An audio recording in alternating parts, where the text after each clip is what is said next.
Urban trees are equally important. Our urban trees not only provide a structure to the environment which is more healthy for us to live in, certainly mentally healthy, but they also can be rewarding in terms of our physiology as well. I'm going to take a little jam here. One thing that I learned relatively recently is that trees produce certain substances in their leaves that go into the atmosphere. We inhale them, enhance the number of natural killer cells in our immune system. These are the things that fight against viruses and cancers and these sorts of things. So when we talk about trees being, health-giving organisms, it's not just an aesthetic or a mental health thing, it's a physiological thing too. And many people in London come into these green areas to relax during their lunchtimes, and it has a profound calming effect on them. This is a tough environment to live and work in. It's crowded, it's bustling, there's not a lot of space. 20 minutes sat under a tree having a sandwich, watching someone else run their dog, can be that point in your day where your mental health, is enormously rewarded. And what we've seen here at Euston, we're outside Euston at the moment, is that there were two parks like the one that was over here. Parks where people would step out of the station. I've been here plenty of times and you see people sat there. Well, the other one is now just a piece of tarmac. So HS2 is not just about damaging our countryside environment, it's also about all of the trees that we're concerned about and natural environments in our cities and towns that it's going to plough through. So we mustn't forget that the urban environment, the built environment, is every bit as important. And London is quite fortunate to have quite a large amount of green space in there. This is not the time to waste it. It's a rich legacy that we've inherited. It's not the time to start rinsing it down.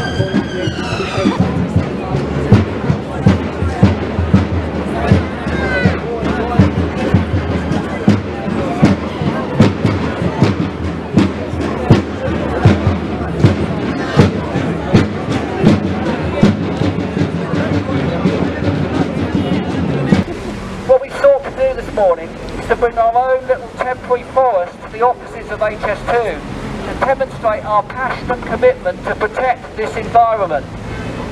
I'm very pleased that we've had a very good turnout, but what I'm also assured of is that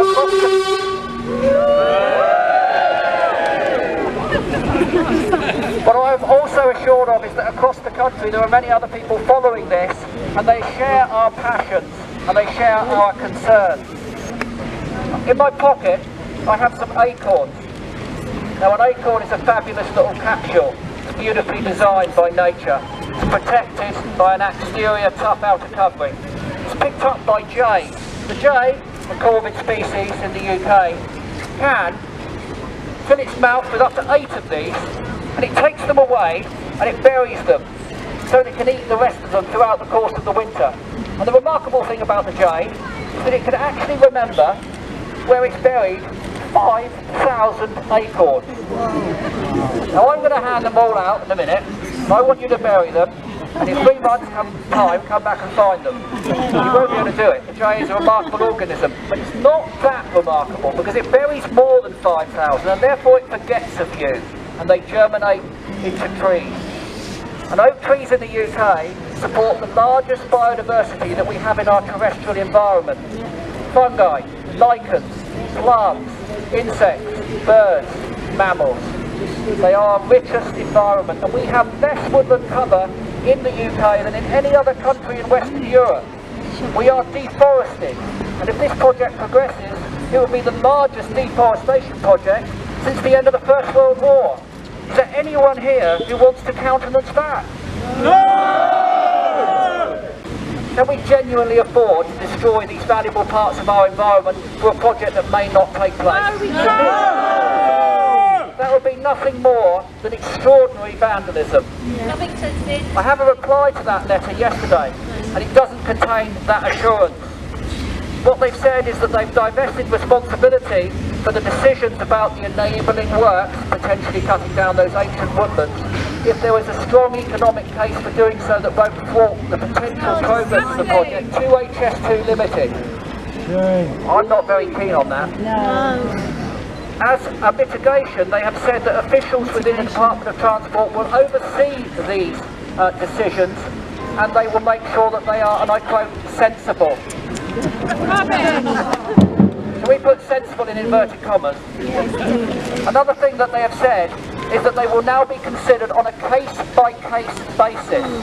So every piece of ancient woodland, every woodland that is maybe cut down in advance of the results of the review must be considered by HS2 on a case-by-case basis, and that they will inform me in advance of any works that take place. I can tell you now and pledge to you that if I receive any notice that any of these trees will be damaged, I will broadcast and publicise that as widely as possible, as quickly as possible, so that if some of you would like to visit that site and in a peaceful, non-violent way demonstrate against the destruction of these trees, then you will be free to do so.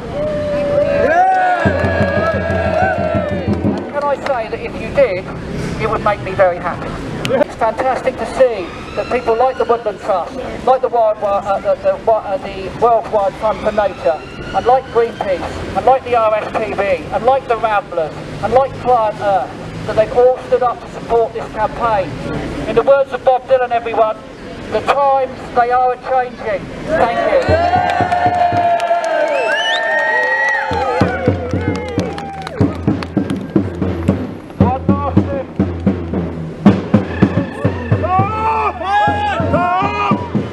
Someone shoot Phil Collins.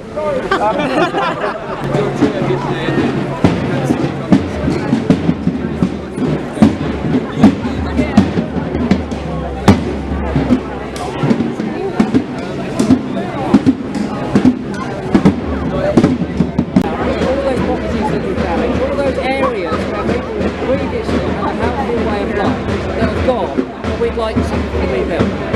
And that will be, you know, maybe a cherry on top of the cake. But at the moment, let's just see if we can get the cake with some icing on it, which is the cancer. So I absolutely salute the fact that you've been at it for so long. It's really hard to do that. But in this day and age, we've got to take every single last fight and take it seriously. Because all over this country, all over the world, every last fragment of the things that we value most is threatened.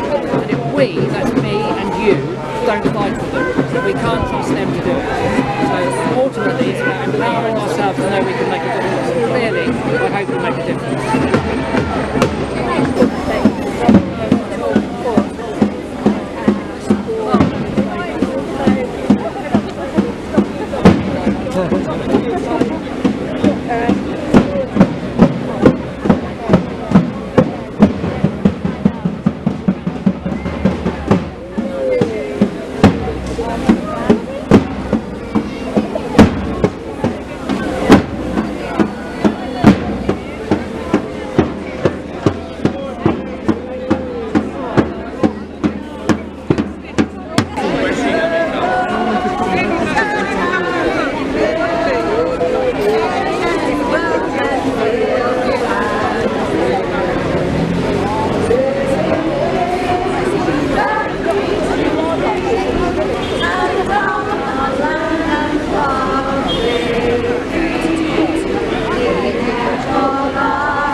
Thank you.